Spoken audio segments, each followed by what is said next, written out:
Welcome back to the Vandy Sports Podcast. I'm Joey Dwyer here with Brandon Bigsby outside Memorial Gymnasium after Mark Byington's first press conference with his new team kind of in place. We talked to him at the introductory presser. Now, the real deal, Brandon, feels like he's got an idea of what he has a little bit. They're starting their fall up a little bit now. Mark Byington mentioned they're going to be 70 to 80% defense throughout the fall. Didn't really work on it in the summer. I think they were much more concerned with putting their offensive install in and getting their concepts in. It feels like the guys have been pretty receptive to that, receptive to the higher pace. Devin McLaughlin talked about that today. So I'm going to give you the floor in a second, but it feels like Mark Byington's pretty confident in what he has. Billy asked him about that. We are actually 4 deep here today, which I thought was a big step for Vandy Sports, but Billy asked him about that, and he seems to really like the makeup. He seems to like the character of the team, and it's kind of what you're hoping to hear at this time of the year if you're a Vanderbilt fan. I don't know if he's going to give away a whole lot of scheme or anything like that, but he likes the team he's got. He seems to feel pretty confident in the recruiting pitch they have. So, like what I heard from Mark Byington today if I'm a Vanderbilt fan. Yeah, and I feel like all of it has been just consistent of his overall message since he took the job. Loves what everything is about here, and again, just the right culture, building that culture within this team and within this program. And I think you kind of saw him talk about shades of that.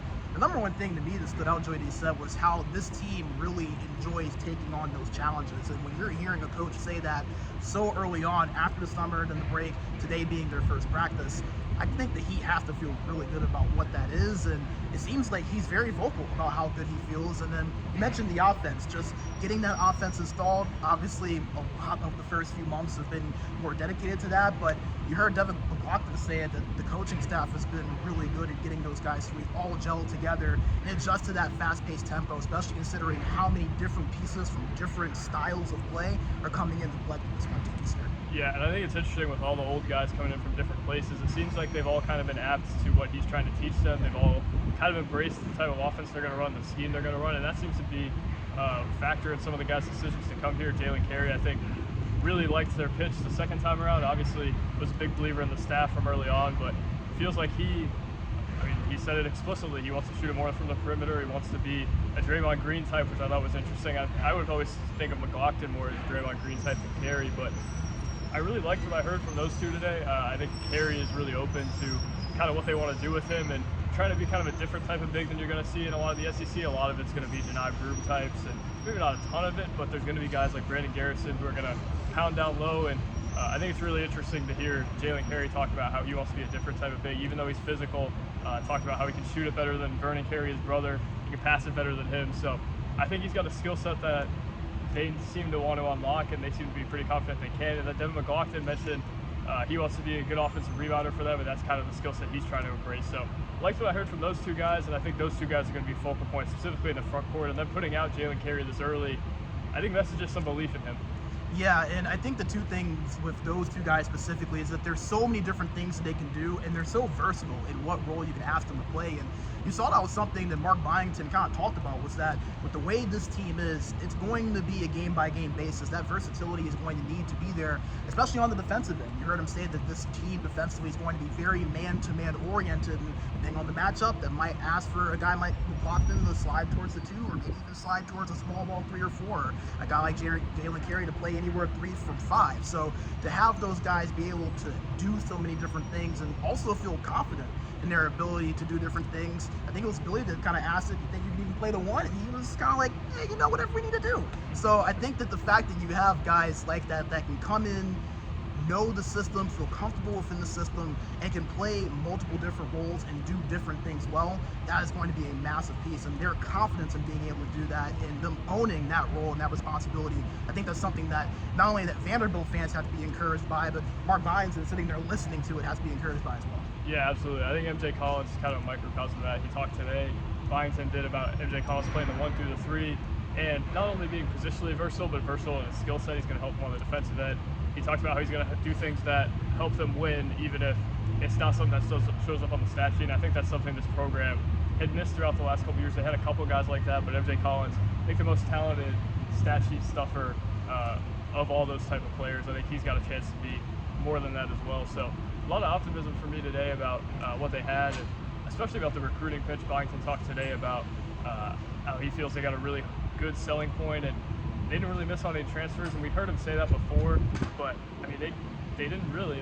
They got just about everybody they wanted. They were able to make a competitive offer to NIL. he's talking about how that was such a focal point of the recruiting process. So I think he likes the selling point, and it's worked so far, Brandon. Yeah, and you heard Mark Byington say it in that presser earlier too. He said everyone that we wanted, we got to come into the building. So not only are you seeing them get really well on the recruiting trail, obviously the commit the other day, they've been constantly in top 5, top 8 lists for guys that are ranked in the top 150. But even with these guys in the building, this is a Vanderbilt team that people feel really confident in because of the roster makeup. You have experienced guys with a lot of talent, and guys that can come in and pretty much contribute right away in different roles. So not only are you seeing it on the recruiting trail actively right now with these guys in the class of 2025 and 26, we saw it in the portal as well in a time where no one really knew what Vanderbilt was going to be made of. We didn't know what the roster was going to be like. It was a mass exodus pretty much outside of J.Q. Roberts and company. So it's one of those things to where you're seeing what Mark Byington said again when he came in, that he believed that Vanderbilt should be an easy sell, the best education, the best city, the best conference. He's putting that into practice, and I think that considering how early on it is in his tenure, he's only been here less than 6 months, Joey. The returns have been really, really good so far. It's something I think that Vanderbilt fans have to feel ecstatic about, considering that he hasn't even coached a game yet. Yeah, they have been good, and I think you look at Jalen Carey, you look at Devin McLaughlin as examples of guys who had a fit that. I think Carey was coming here regardless of whether the city was good or not, but he mentioned that it reminds him of home a little bit. Devin McLaughlin mentioned that it's a much different place than Boston College is, I think, and I do think his selling point's really good, and he's the first coach they've had since, man, I don't know, maybe Bryce Drew a little bit, that's really embraced their selling point, and I think that's a real positive sign for them. Some housekeeping stuff. He talked about the rotation today. Said he's going to let the players dictate that. I thought it was a good question by Chris. There's a lot of guys who come from a lot of different places who have had big roles. Some of those guys are going to have their roles shrink a little bit, but I think Byington's open to playing enough guys to where all of them can kind of get their own, but they've got to prove that they belong. I think a lot of what that's going to be is on the defensive end over the next couple months. He said 70 to 80% defense. Not going to be a fun couple months for them, I would think, but I think they've really got to nail these next 2 months to really get to where they want to go, and I think it's going to have to mesh in non-conference play, and if it doesn't, I think the defense can really bail them out. Yeah, and I think that these next couple of months, this is really what I think can transition Vanderbilt from being a team that maybe sees themselves a little bit outside of postseason play and a team that gets themselves in the postseason play. Whether that's the NIT, whether that's sneaking in to the NCAA tournament, these next couple of months feel like they can be so formative in those games where Vanderbilt gets it and maybe the shots aren't all falling. You can put up 80 points sometimes, but those shots aren't always going to fall. You control the whoopsie that, but sometimes the ball is just not going to bounce your way. You're going to have that defensive output consistently night in, night out in order to keep yourself in games, especially in the SEC that's so stacked and has so much versatility really from every single team down in the conference. So it feels like, the emphasis on the offense during the summer, but you heard Mark Byington pretty much say it's going to be a lot of defense over these next 2 months, and I think that how quickly this defense can get locked in, gel, and just really cultivate what their identity is and how they can lock in that defensive scheme and how they execute it, that's going to be a very, very big teller of how well things go for them, especially in the non-conference play. Yeah, definitely. And I think they've got the makeup, even though they haven't practiced it a lot, to be able to have guys who are good defenders. You mentioned in the summer, Grant Huffman's a good one, Chris Young's a good one, AJ Hogarth, he thinks he's a good defender. So I think they've got something there. It's just how much they can hone it over the next few months. And we'll be talking to them a lot over the next couple months. But I thought today was interesting and a good look into what they had. Brandon, any final thoughts? Yeah, I mean, it's that formative time. Again, this is where teams really do make that jump and start to form their identity, form what they're going to look like. And what we see from this team come November, that is going to be a product of these practices that we're seeing right here, and that started with today. I love Mark Byington's answers. I love to hear from Jalen Carey and Jalen McLaughlin as well. So it's going to be really interesting to kind of see how they look and where this leads them into being here in a couple of months. Yeah, good days for Vanderbilt basketball. I think they continue to get their message across. Now it's time for them to go prove it. Byington talked today about the scheduling process and how he wanted even one more quad one game here. I think that's a sign of confidence and something that's exciting to Vanderbilt fans moving forward.